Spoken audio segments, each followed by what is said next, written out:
Hi, everybody. Welcome back to my channel. I'm Julie Hirt, and it is time for the May animal messages.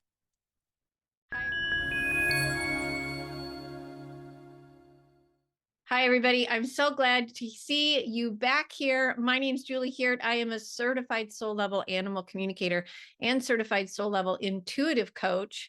And I just can't believe how fast the time keeps going. And May is my absolute favorite month of the year. So I'm so excited. And this is going to be a really powerful month. Astrologically, I know it is. Energetically, it's already shaping up to be. So I hope May finds you in a really good place that you're rested, because hold on, here we go. So for those of you who are new here, the animal messages are all shaped by the animal communication readings that I had all throughout the month of April. And what begins to happen is themes begin to emerge, and those larger themes are for all of us, including me. And so I share these with everybody every month in an effort to let you know how the animals as a whole are working with all of us, and you can take from this what you will, and even work with your own animal in an effort to move these messages forward. So let's get started, shall we? So May, again, we are continuing the overall theme for 2024 of working on becoming whole, as well as finding ways to connect and create connection either with ourselves, with the divine, and with everyone else around us. This is an ongoing theme. This will be continued throughout the whole entire year. And every month, they're giving us little exercises, little practices, if you will, in an effort to move all of that forward. So for May, if you remember, I'm actually going to take one step back to April, which was letting old structures fall. And those structures, April was really a good month for us to take a look at what behaviors we had going on that we didn't think served us anymore, what people in our lives actually were no longer serving us, what relationships we had that do, how can we kind of really dive a little deeper and let some old structures fall. And that also pertained to some of the larger things that are at play, like systemic racism and whatnot, that are really being examined as humanity begins to move forward, continue to move forward. But as we actually really kind of take advantage of some really powerful energy that's coming in later in November when Pluto comes back into Aquarius. It's there now. It's about to go retrograde, all this stuff. We don't need to get into it because I know this much about astrology and I know enough to be dangerous. Just know that there's a whole lot going on, but the animals are here to help us, and that's where they're going. So last month, we were taking a look at old structures that need to fall and seeing what those were and allowing them to fall.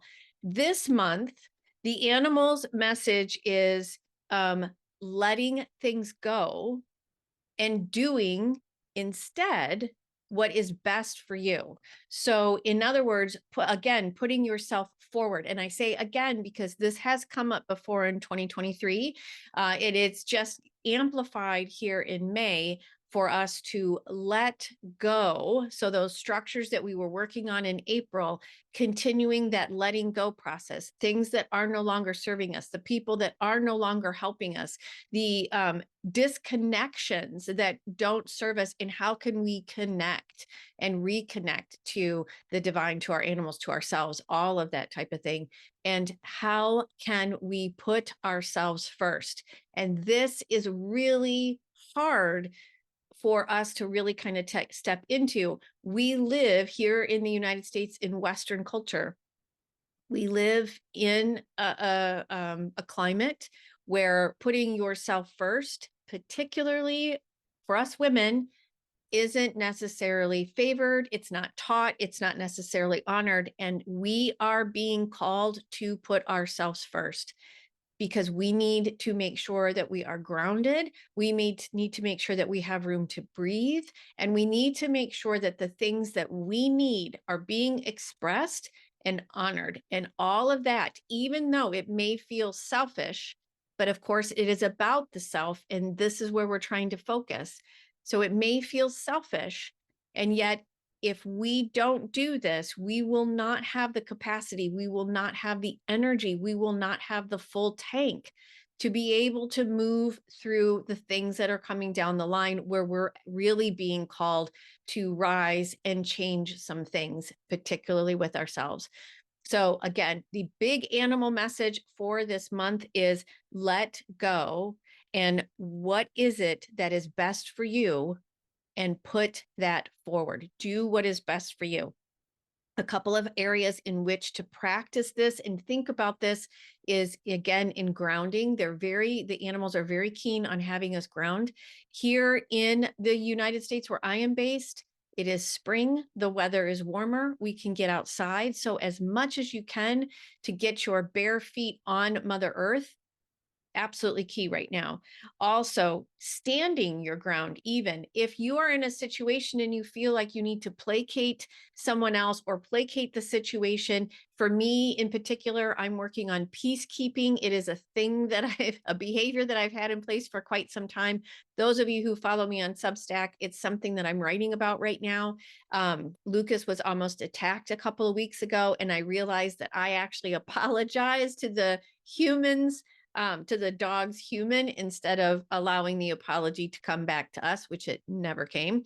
But making sure too that you're standing your ground in that regard. And also realize and be aware of where you doubt yourself. This is a big area of opportunity for us to work through. It has been for my clients for quite some time. It's continuing to bubble up and be even more prevalent. So wherever you see yourself doubting yourself, that is a place to be able to go in and at least be aware of it and see if you can't question why. And if it's something that you're doubting yourself, is that actually something that you need to put first because it's for you and it's best for you, which then would pay off the message for this month, as well as, and finally, anything that you can do that keeps your vibration high, that raises your vibration. For me in particular, it's getting out there every single day with my beloved dog, Lucas, and taking a nice long walk in the nature preserve on which I live, being out in nature, hearing the birds, keeping the headphones off, right? And hearing the birds and feeling the breeze, the sun on my face, all of that good stuff. Really taking that time and watching where he goes, because he shows me really cool things that I would never see. And so being outside in nature can be a way to raise your vibration. Dancing, singing, baking, cooking, anything that you absolutely love to do, creative stuff is really great, but anything that really makes your heart sing, that helps raise your vibration. So please be mindful and do that too this month. So again, we are looking at letting go and finding what is best for you and putting that forward. And in practicing all of that, make sure you're grounded. Find those places where you have some self-doubt. Make sure you stand your ground when you need to, right? Put yourself first, stand your ground, and raise that vibration.